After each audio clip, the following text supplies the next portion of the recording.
تصالحوا مع بعضهم. كل شي تمام. شو بدك افيكات؟ ينفصلوا من اول خناقه؟ بتصير هيك شغلات بكل عائله. بتمنى من قلبي عن جد تصيروا عائله جولكم. وانا هيك كمان. اذا بالنسبه إلك العائله بتعني الاولاد وبس، بتكوني عن جد عم تفكري بطريقه غريبه. الحكي من بعيد سهل. انتي ما بتعرفي بهالبيت قد ايه صعب تكوني مرة بدون ما تخلفي ولد. ما عشتي هالشعور. إذا هالزواج استمر أسومان أكتر وحدة رح تنجرح.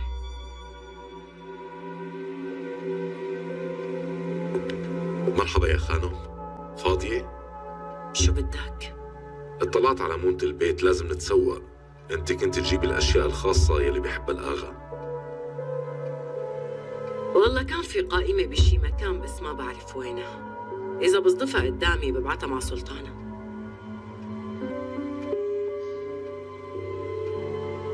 والآغا قرب وقت فحصه العام، لازم نخبر دكتوره.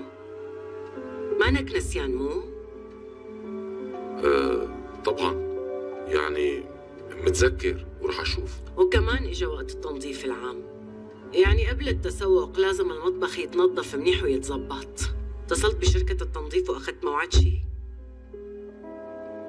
تمام، كلهم بذهني يا خانم. إيه إن شاء الله.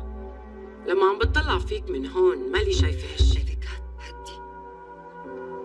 منقول 1 2 المشكلة بتكبر وبتصير معقدة، طبعا لأنه أنت بعمرك ما اهتميتي بهاي الأمور.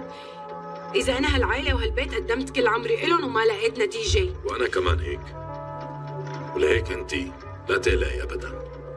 وإذا بصير أي تقصير أنا المسؤول. كل هالعمر وأنت عم تديري بالك على هالبيت وأنا كنت جنبك وعملت شغلي على التمام، ولهالسبب لا تحاولي تشوهي صورتي على الفاضي. أنت اللي ما تعمل أي شيء لطيف. لحد اليوم شو ما عملته لأنه أنا والآغا قلنا لك اعمله، ولأنك من سنين متعود تاخذ الأوامر فنسيان تتصرف كلطيف الطبيعي.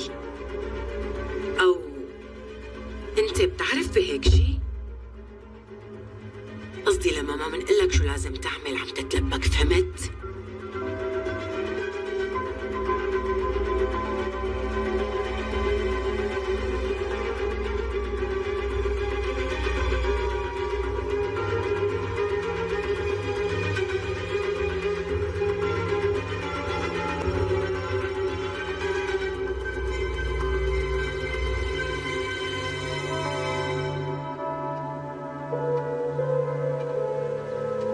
قديش ضغطتي على الرجال على الفاضي؟ شو صار لك؟ ليه عم تزعليه هيك؟ هالفترة مؤقتة، كل واحد رح يعرف مكانته ومسؤولياته. لا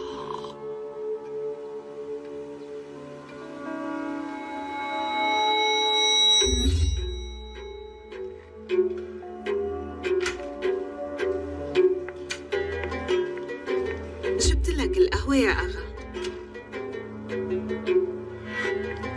كاظم آغا، هي بتول خانم. بتول خانم كاظم آغا. بتول خانم السيدة اللي حكى لك عنها بابا، ومن سنين بتشتغل مساعدة عند بابا بالمكتب تبعه. هيك لكان. منيح، تشرفت فيك يا خانم. أنا كمان. مساعد أبو نسب ما؟ ايه، يعني ما أنا سكرتيرة. مساعدة. شو يعني مساعدة؟ مثل السكرتيرة، شو الفرق بيناتهم؟ الفرق يلي بيناتهم يا آغا، المساعدة دائما يعني هي بتكون شو ما كان ما بيهمني. ليكي بنتي، مثل ما عم تهتمي بأبو نسب لازم تهتمي فيني أنا، تمام؟ ما تقلق يا آغا، في أي طلبات تانية؟ في لحظة شوي، بدي مثل هالملفات هي يا بنتي، مكتوب هون هاليس كورهان، بتكتبي كاظم شانلي، وبدي لوحة الاسم كاظم شانلي بحرف الشين، ها ما تنسي، تمام؟ طبعا. وإذا هاليس آغا بالغرفة بدي أخطف رجلي اللي عنده 5 دقايق. اليوم هو مشغول كتير، بس إذا بيكون عنده وقت فراغ أكيد بخبرك. كيف؟ شو هالحكي؟ شلون يعني يومه بحاله ما بيقدر يعطيني 5 دقايق منه؟ بس عنده اجتماعات، مع ذلك أنا بجرب، ما تقلق. يا الله، أورهان بيك خلص بروح بشوفه. وحضرته مع هاليس آغا، مع ذلك بجرب، ما تقلق. ما تجربي، انت ما تجربي، واذا جربتي ممكن تغلطي. اعملي اللي عم بقول لك عليه. شرفي بطول خانم.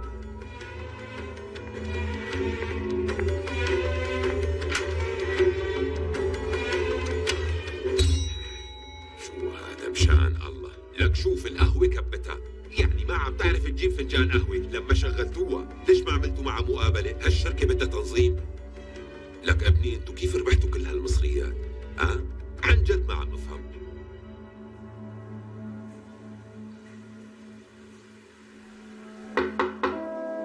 ادخل. جدي فاضي انت؟ تعال شوف. فوت عود هون.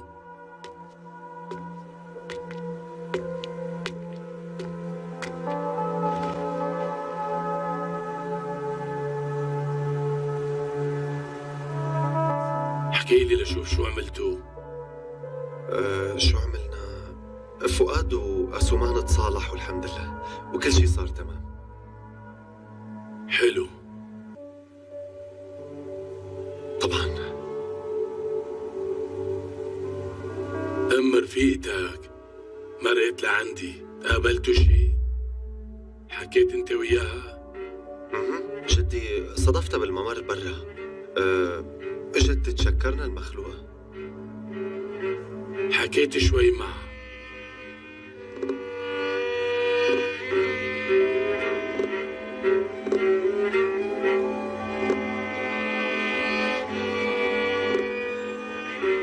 جاي تتشكرنا كتر خيرها، بس الخانم جيتها فيها شي تاني غير التشكر.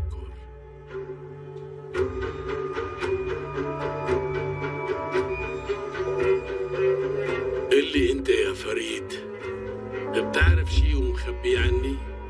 يلا احكي. والله ما بعرف جدي، يعني إذا عندها شي تقوله بتكون قالته، هي هيك المفروض. هي خالة زيرين من هذا النوع.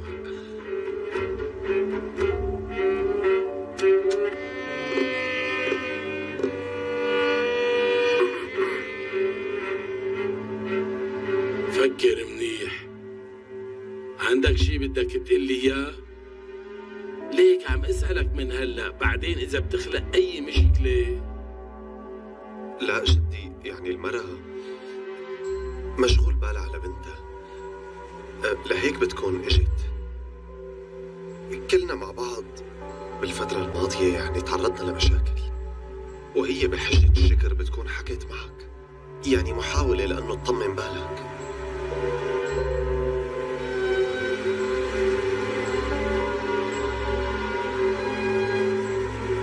مثل ما بدك. إذا بتقلي اللي لازم أعرفه من هلا، ساعتها بقدر ساعدك. بس إذا ضليت مخبي علي رح يكون عقابك عسير.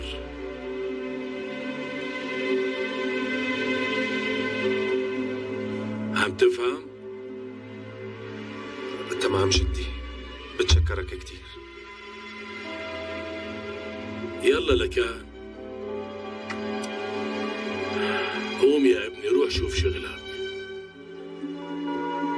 بشوفك جدي. شو بدي اقول لك؟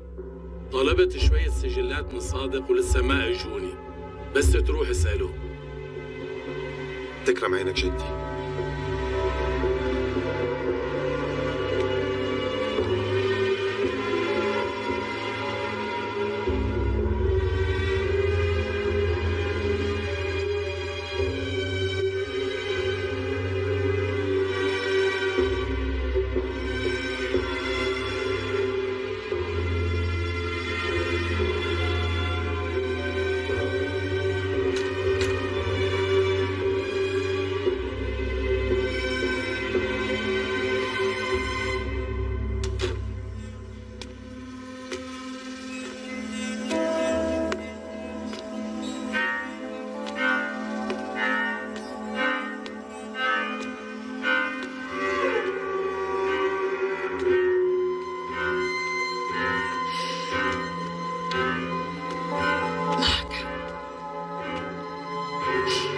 يمكن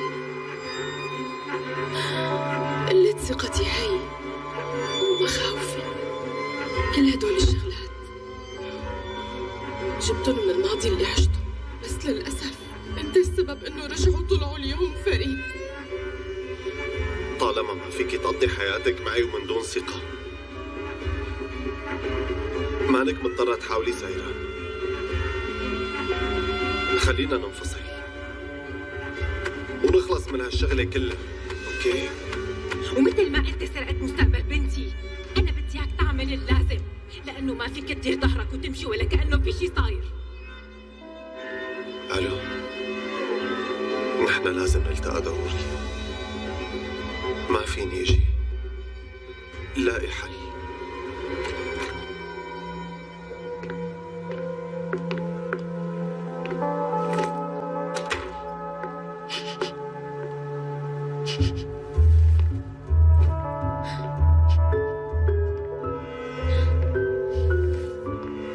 شو مو مهويين الغرفة؟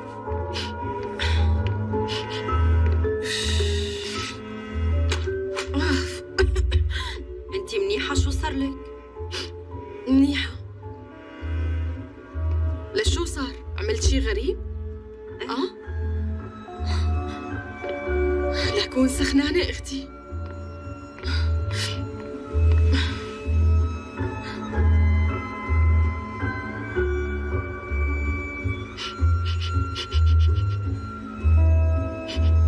شو عم يصير معي؟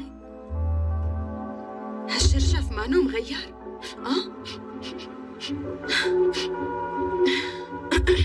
سايران شبك فيكي شي؟ فهميني شو اللي صار معك؟ ليكي هلأ كأنه ارتفعت حرارتك. بظن رح تزبط الليلة، إن شاء الله رح تصير. فهميني شو اللي رح يصير سايران؟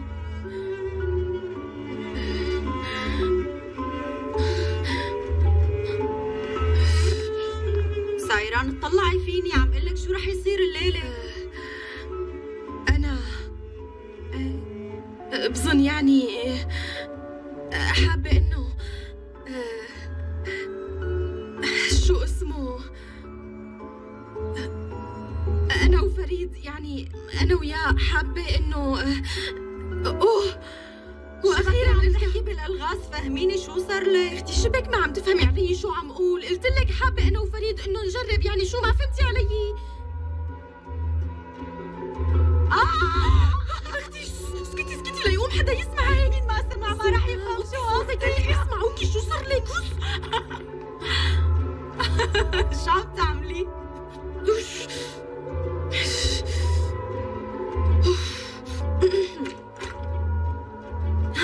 جبت لك الشناطي سايران خانم. شكرا دجلة، خلص نحن منظبطهم. دجلة لو سمحتي فيكي بشي وقت تغيري هالشراشف إذا بتريدي. بالحقيقة نحن غيرناهن عن جديد، بس إذا بتحبي برجع بغيرهم، يعني ما عندي مشكلة أبداً بهالشي. لو سمحتي غيريهم، أنا ما بحب هدول. تكرمي سايران خانم. شكرا. برأيك فهمت علي؟ أنا سخافتك. برأيك الشراشف ما بتتبدل غير مشان هديك الشغلة؟ شو بيعرفني أنا؟ شبك؟ توترت كتير. أختي شو بدي ساوي؟ ساعديني. أختي الحلوة، حبيبة قلبي، شو؟ طلعي فيني، مانك مضطرة تعملي أي شي، ما تجبري حالك، تمام؟ بس إذا متأكدة طبعاً لازم تجربي. لا، أنا لازم أعمل هالشي بقى أختي، يعني بدي أعملها لهيك، يعني لأنه بدي يعني لهيك بدي كتير. قلبي رح يوقف أختي عن جد، ومن ناحية خايفة كتير، بس شو بدي ساوي؟ ما بعرف شو بدي أعمل، شو بدي ساوي؟ أختي ساعديني. شو؟ خلص كل شي رح يكون منيح، أنا جنبك، تمام؟ ولازم بالأول أنت تروقي، لأنه هذا الشي ما بيخوف أبداً. ما بيخوف.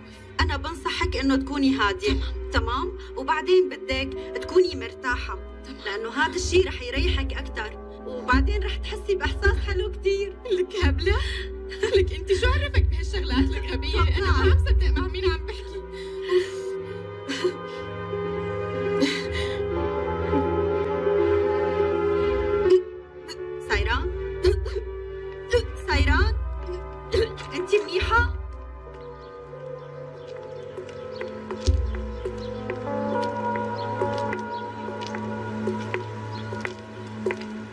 شو عم تحاولي تعملي دفنة؟ أبدا. قبل كنت تحب تتمشى هيك بالطبيعة أورهان، وبتحب تقعد على المرج. بهيك جو؟ ليش شو خص الجو؟ نفسيتك عم تتغير حسب الجو. لا بس تعال.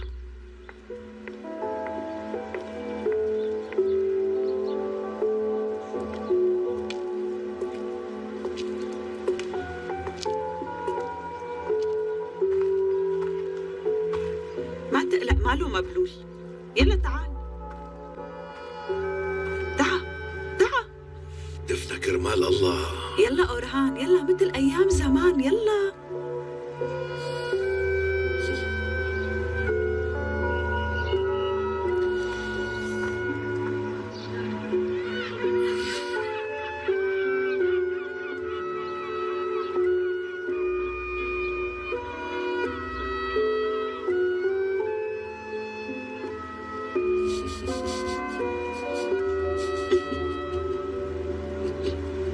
كنا نقعد هيك كتير فوق المرج ونحكي لساعات طويلة. كمان فينا نعملها. نحن مالنا أعداء ولا فينا نكون، وانت أكتر حدا بيعرف هالشي. بعرف. ليك إذا عم تفكر بآفة أنا بحكي معه، وإذا بدك كمان بقنعه. ما بعرف. تعرف لكان شو مشكلتك؟ ليش هيك حالتك؟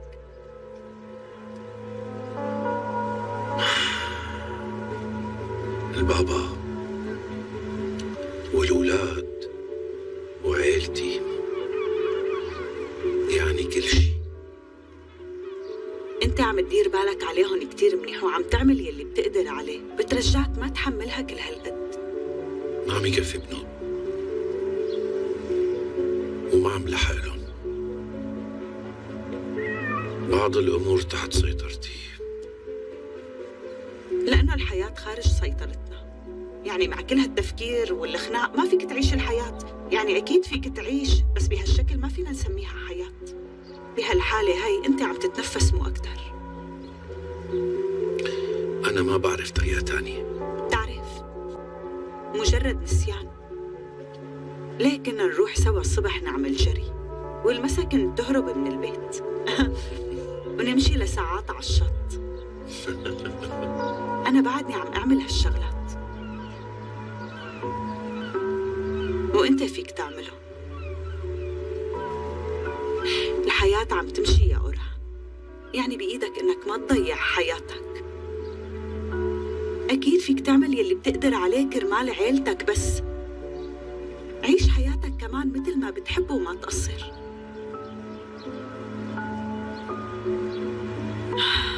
لأنه هاي حياتك أنت.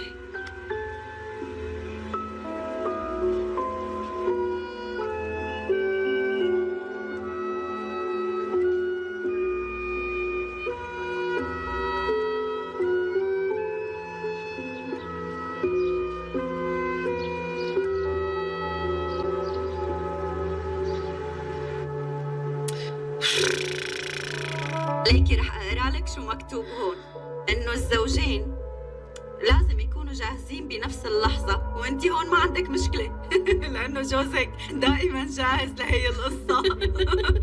أختي هاتي لشوف. أختي مزبوط. يا الله منك، ما فينا ندور هيك على الإنترنت سايران. شو بدنا نساوي؟ أختي ماني عرفانة شو بدنا نساوي. يا الله، ليكي بدي أقول شي. إذا حدا حس على توتري أنا بتبهدل، عن جد بتبهدل. طلعي لما بنفتح الموضوع. ليكي كيف وشي عم يحمر. هاد لأنك خجولة. إذا يعني هلأ فريد حس بتوتري هاد، أنا شو بدي أعمل وقتها؟ أختي قولي لي شو بدي ساوي؟ سايران كل ما بقول لك اهدي عم تتوتري أكتر، كل ما تتوتري عم توتريني معك. شو ساوي؟ بتعرفي؟ ايه. بدي أقول لك لو نحكي مع أسوأ ايه فكرة ممتازة بنحكي مع أسومان. شو بدنا نقول لأسومان؟ أنا وفريد كل هالمدة كنا عايشين مثل الأصدقاء بهالغرفة، شو بدنا نقول؟ شو بيعرفني شو بدنا نقلها؟ أساساً ما عم نقدر نحكي مع حدا. ما بعرف شو ساوي.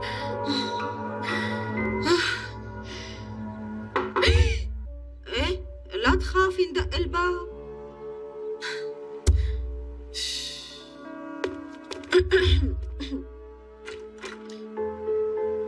اجيت لحتى بدل الشراشف يا خانم. فوتي دجلة، انت حطيهم هنيك وأنا بظبطهم. لا ما بقبل، انت ما تعذبي حالك. ها دجلة، قبل كل شيء يعني قبل ما نعمل أي شيء، شو رأيك نكنس الغرفة شوي؟ شو قلتي؟ ولازم نعمل مسحة بمي وخل كمان سايران. بس يا خانم أنا الصبح نظفت، ما عجبك الشغل يعني؟ لا لا لو سمحتي ما تفهميني غلط، أنا بس كل فترة بعلق على النظافة شوي مو أكتر. عادي، سايران خانم عندها وسواس نظافة. تمام خلص بسيطة، بنتساعد سوا. أوكي. معناتها أنا رايحة بدل ثيابي هلأ وبرجع لعندك. ايه تمام، روحي بدلي ثيابك بس ليكي رجعي فورا. تمام؟ ما تمام. تطولي. تمام؟ رح أنطرك. حياتي برجع لعندك دغري. يلا روحي وارجعي. طيب. لا تطولي سونا، ناطرتك.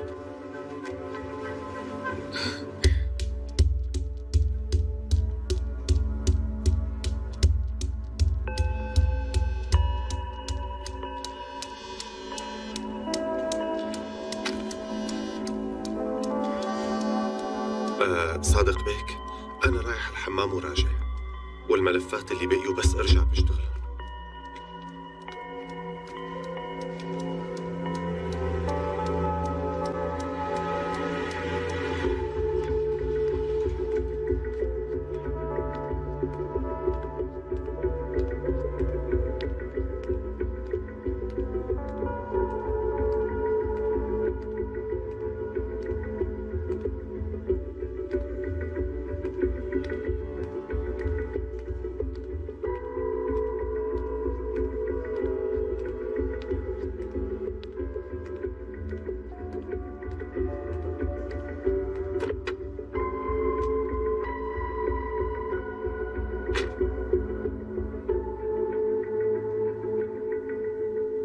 أحكي، ليكني عم بسمعك. شو قصدك؟ ما فهمت عليك. مو حضرتك حاكي كل شي لأمك؟ واحكي لي إلي كمان. انت مشان هيك طلبت تشوفني؟ ما كان فينا نحكي هي الامور على التليفون. بدي تطلعي بعيوني وتحكي كل شي كمان. مو أنا عامل كل شي لوحدي ونفذت كل شي لوحدي، وأنا يلي جبرتك على كل شي. أمك اجت على الشركة كتر خيرها، بهدلتني منيح ومشيت. أساساً أنت ليش عم تحكي كل خصوصياتنا لأمك بيلين؟ وأنا هيك كنت بعمل. بقول لها خالي زيرين بيلو عملت هيك وهيك، هيك بدك أعمل؟ وانا شو لازم ساوي فريد؟ وانا هلا عم عيش وحيدة وما بقى في حدا جنبي. بعدين هي امي، انا بهالحياة مين إلي غير ماما وبابا؟ انت موجود دخلك؟ طبعا كنت بدي احكي، امي شافت حالتي وانشغل بالها علي، شو لازم اعمل؟ ما كنتي تعملي اي شيء، على الاقل ما كنتي تخليها تجي لهون على الشركه وتحكي مع جدي. ما بقدر امنعها فريد. انت ما بتعرف ماما وما بتعرف هي من اي نوع، تعمل الشيء اللي بتحطه براسها. لكن وبتعرفي شو حاطه براسها؟ بعرف، بدها اياك تنفصل عن سايران وتتزوجني. لا انت وامك اكيد جنيتوا وما عاد في براسكم عقل. معقول اعمل هيك سخافه؟ معقول؟ انا ما طلبت هيك شيء ابدا، ولا طلبت هيك شيء من ماما. ماما حكت وانا سكتت، وما حكيت شيء قدام ابنه، وقدامك ما طلع صوتي. بس حاجه بقى انا لسه عم بسكت، وكل ما عم بسكت عم بختنق. ليش ما حدا فيكم عم يشوف هالشيء، ولا عم تفكروا فيني بنوب وانا كمان انسانه مثلكم؟ ميلو فريد، انا مالي منيحه من وقت ما انت دخلت على حياتي، وانا مالي منيحه. لو انت ما كنت موجود يمكن انا كنت مبسوطه اكثر، بس مالي هيك. وبعد هلا مالي عرفانه اذا رح كون مبسوطه ولا مو مبسوطه. بيلين ليكي صح أنا وياك عشنا كل التفاصيل مع بعضنا، وأنا ما سويت شي لوحدي، بس ما فيك هلأ تجي لهون وتحاسبيني على الماضي. ايه معك حق، أنا ما فيني حاسبك على الماضي بالمرة، بس فيني أسألك عن المستقبل. أنت أخذت مستقبلي من إيدي. أنت بهي الحياة كنت الإنسان الوحيد يلي قلت فيني أعيش معه لآخر عمري بأخطائك وعمايلك. بس هلأ وين نحن؟ أنت ببيتك ومع مرتك وعم تفتح لحالك صفحة جديدة ونظيفة، وأنا شو عم بعمل بهالأثناء؟ عم ببكي وأزعل وأنقهر. بالوقت يلي أنت عم تضحك فيه مع مرتك وتسهر وتنبسط أنا بكون مقهورة. يا ترى أنا عم بخطر على بالك شي؟ عم تقول يا ترى شو عم تساوي؟ قلت لك بدي روح على أزمير، قلت خليكي ما تروحي، ما بقدر أعيش بدونك على أساس. قلت بدك تحل كل شي، بس قلي أنت شو حليت فريد؟ بكلمتين وعصبية من مرتك أنت نهيت كل شي. معقول بهالبساطة؟ أنا عطيتك كل شي فريد، وفضلتك على عائلتي وعلى حالي وعلى الكل، وهي شو ساوت؟ شو عطتك؟ وعن شو تخلت كرمالك؟ أنت كيف قدرت تتغير لهالدرجة؟ كل شي عشناه كيف قدرت تعتبره ما له موجود بهالسرعة؟ مستحيل كون حبيت واحد واطي لهالدرجة هي.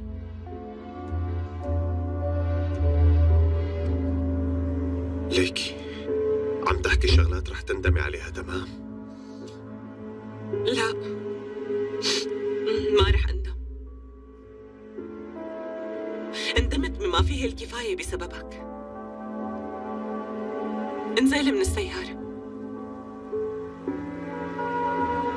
انزل من السيارة فريد. ليك أنا أجيت لهون لحتى أشوف إذا بقدر ساعدك بشي بخص ماما، بس أنت كمان جبتني لتتهمني. كمان أنت البريء ومالك مذنب، مثل كل مرة بتحط الحق علي، وأنت أحسن واحد. ما عاد تهمني بشي بالمرة. اعمل يلي بدك إياه، وماما بدها تحاول، وهديك خليها تعمل يلي بدها إياه، ولا واحد فيكم ولا شي بقى بيهمني، تمام؟ انزل من السيارة. تمام، اهدي شوي خلص، شو بك بيلو؟ ممكن تنزل فريد لو سمحت؟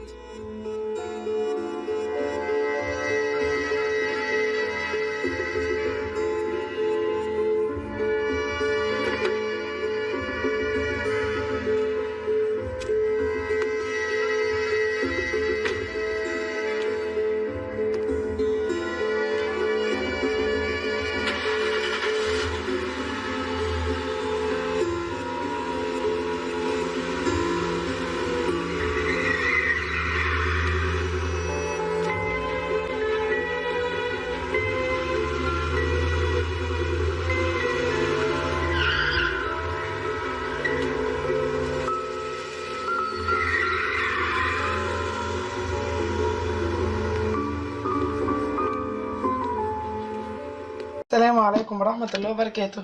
ازيكم عاملين ايه؟ وحشتوني جدا جدا جدا من اخر حلقة صورتها معاكم. انا ياسمين اطبخ صدفة حلوة. لو عجبتك وصفتي ما تنسينيش باللايك والشير. النهارده بقى يا جماعة انا جايبه لكم تنظيف الممبار بطريقة سهلة وبسيطة جدا بأقل الامكانيات. ده ممبار ماشي، انا جايباه مش متنضف، قلت انضفه معاكم. تقولي حاطه الكيس ده ليه على الرخامة؟ هقول لك لان انا كنت بنضف، طبعا ما رضيتش ان انا اطلع المنظر في الفيديو اول ما اجي، فكنت بنضف الممبار فرجعت معاكم وقلت اكمله معاكم الوصفه بتاعتي، وبمناسبه ان انا بعمل الفيديو وان انا بصور، فقلت يا جماعه اوريكم تنظيف الممبار بتاعي سهل ازاي وبسيط ازاي.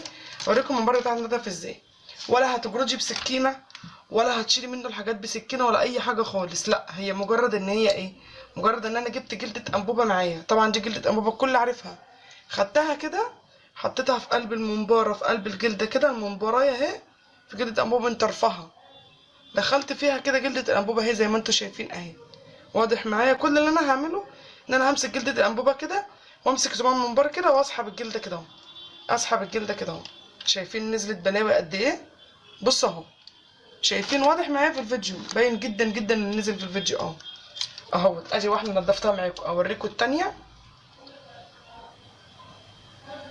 في ناس كتيره جدا يا جماعه بتقرف منه، ما تقرفيش، نعمه ربنا كلها حلوه، ما تقرفوش من نعمه ربنا. الناس اللي ما بتحبوش يقول ما بيحبنيش، انما تقوليش يا والقرف والكلام ده.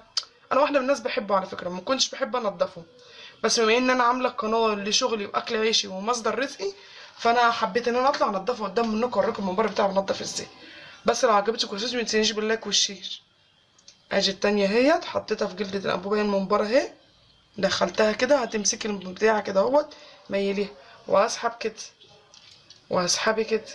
سحبتي يا ياسمين وطلعت المنبرة نضيفة معاكي اهي. اجي اوريكوا اتنين اهوت، اوريكوا التالتة معايا وانا شايلة منه الدهن بتاعه من جوه عشان يسهل معاكي. كده كده الدهن اصلا ملوش لازمة. اجي واحدة تانية اهيت. بصي احطي كيس كده على الرخامه بتاعتك زي ما انا محطه، وبعد ما تخلصي شيلي الكيس بتاعك ارميه في الزباله بس، ولا وسختي رخامتك ولا عملتي سكينه ولا جردتي ولا تعبتي نفسك ولا اجهدتي نفسك. اهي ادي المنبره التالتة اهيت في جلده الانبوبه، دخلتها كده مسكت المنبره كده اهوت اهيت. عايز ترجعي بيها تاني تعيدي بيها مره تانية عشان ما تدخليش وتطلعي مرتين اهو. اهي يا جماعه اهي، شايفين نزل قد ايه اهو، واضح اللي نزل منه كله. شايفين قد ايه اهو، ولا جردتي ولا عملتي حاجه. بص المنبره بقت بيضه ازاي وشفافه ازاي، وانا لسه ما نقعتهاش كمان. هكمل بقيه الكميه بتاعه المنبر بتاعي انضفه هنا على الرخامه بتاعتي زي ما انا وريتكم، واشيل الكيس ده واشيل الحاجات دي وارميها، وارجع انقعه بقى بالميه والخل والملح والليمون واوريكم المنبر بتاعي بعد ما اخلصه. خليكي معايا للاخر وكملي وصفتي يا جماعه. المنبر بتاعي بعد ما نضف نقعته طبعا بالخل والملح والليمون. بصوا ابيض زي القشطه ازاي، شايفين جميل ازاي اهوت. وبجلة الانبوبه، ادي المنبر بتاعي بعد ما نضفته بجلة الانبوبه، نقعته بميه وخل وملح وليمون ربع ساعه وطلعته طلع بالبياض والجمال الحلاوه دي اهوت. ولا اشتريتيه جاهز ولا اشتريتيه متنضف، نضفتيه في بيتك وعارفه على الاقل انت بتاكلي ايه وعارفه انت عامله ايه. وادي المنبر اهو. واي استفسار اكتبولي في الكومنتات، بس ما تنسينيش بقى باللايك والشير. والسلام عليكم ورحمه الله وبركاته.